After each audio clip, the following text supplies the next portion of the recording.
Thank you all so much for being here, especially on such a really beautiful evening in June for Lincoln, not as hot as it is sometimes this year.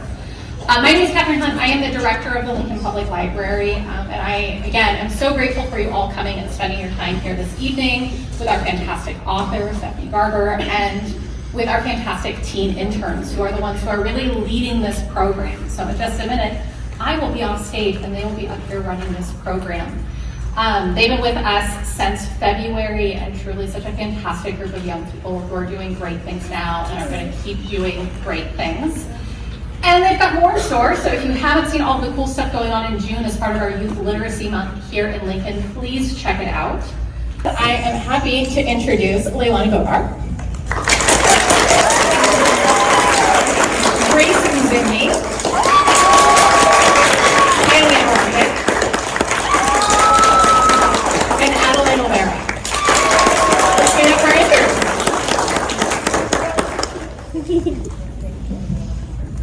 Hello everybody, we are so excited to have all of you guys here with us tonight with our special guest, Stephanie Garber. Now, Stephanie is the #1 New York Times and internationally best-selling author of her young adult series, Once Upon a Broken Heart, and of course, the main event tonight, the Caraval trilogy. We are also anticipating the release of her first adult novel, Alchemy of Secrets, coming this fall. We have the wonderful opportunity to ask this author questions about her career and the book Caraval itself. So we invite you all to sit back, relax, and give a warm welcome to Stephanie Garber.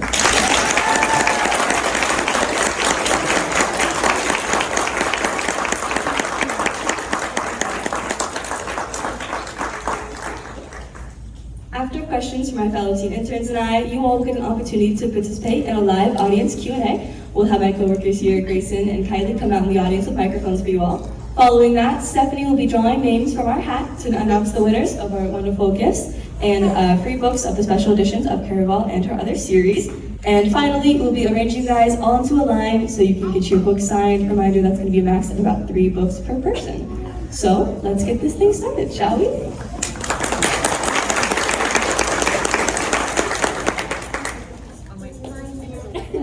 Okay, this looks amazing out here. Y'all did such a nice job, and I just want to thank y'all for inviting me to this event.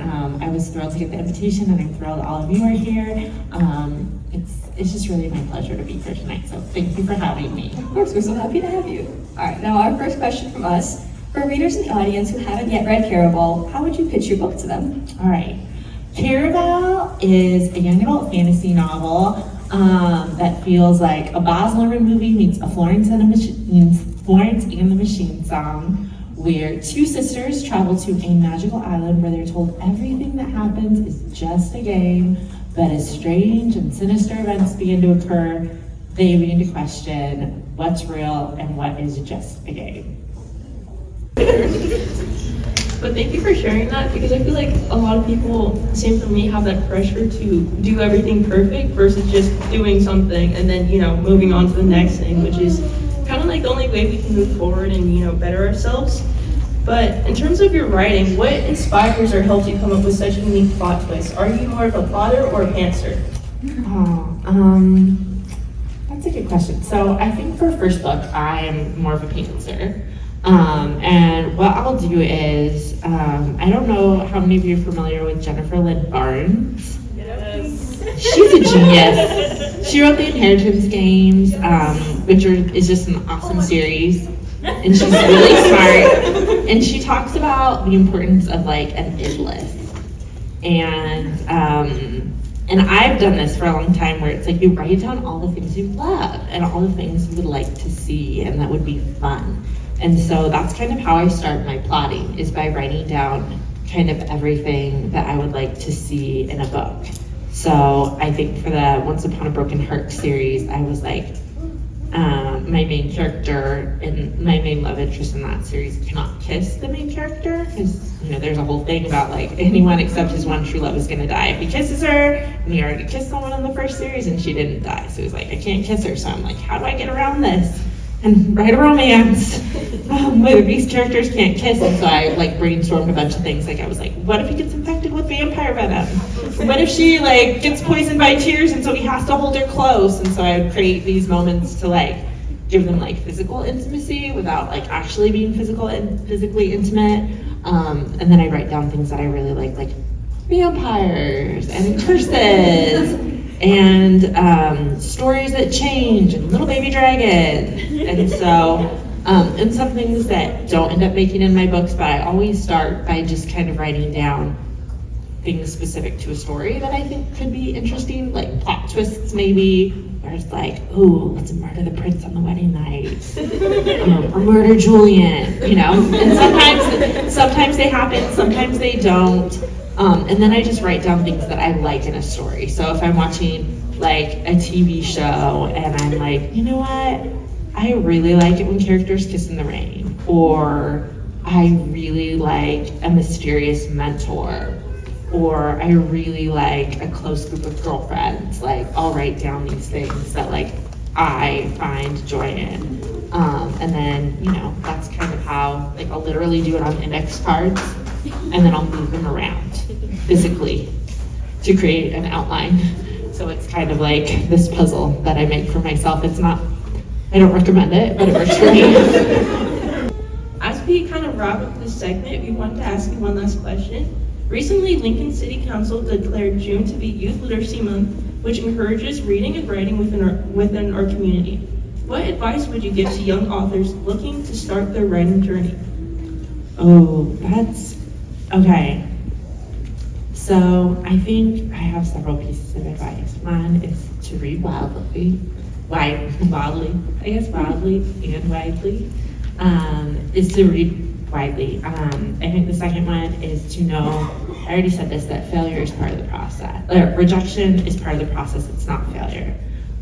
You will get rejected and you just need to persevere. I really, really believe with my whole heart that this is, if you want to write, like perseverance is like the most important thing, and that part of it is just learning. The other piece of advice I would use is to not use generative AI. I mean it with like all seriousness. Like if you want to write, I think about how everything that was so hard when I wrote that first series and I couldn't get a single letter, an agent to look at it, it was because my query letter sucked.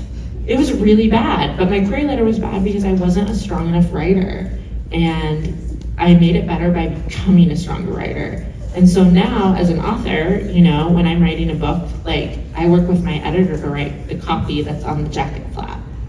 I have to write things all the time, and so like every step of the way to like get here made me a strong enough writer. And I think also, again, the other thing that I'm gonna really say is like, what makes you a unique writer is your voice, is your thoughts, your creativity, what is inside of you. And so I think the more you can pull that out, and just really like love your creativity, love yourself. Like don't go to AI, don't go to anyone else. Like you can do this. Like really, really, really. I think that the most beautiful stories are the ones where people really put pieces of themselves. So I think my encouragement is like, don't be afraid to put pieces of yourself in your story. I feel like it's really scary when you start doing that. And I remember doing that with Caraval, and I think that's what helped Caraval be the book that was published, is because I put so many pieces of myself in Scarlet, so many thoughts and insecurities and fears, and it was really, really terrifying to do it.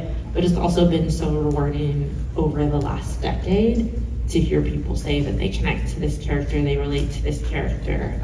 And I think it's because like a lot of her is real, you know? And so I think the more you can do that, instead of, you know, feeling like scared, you're gonna feel more connected to other people. Thank you for being so vulnerable. I really appreciate it. Yeah, I definitely agree with the AI thing. No AI. Thank you. Thank you for sharing all of that. There's so many questions that we didn't get a chance to ask you, but we appreciate you. Like I said, I'm so excited that you're here and we've learned so much from you already. But now we want to open it up to everybody on the floor. So you guys get your questions thinking. Grayson and Kylie are going to come around. So feel free to raise your hands nice and high so they can see you, and you guys get a chance to talk.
teen turn morning moment part 2. There we go. On 3.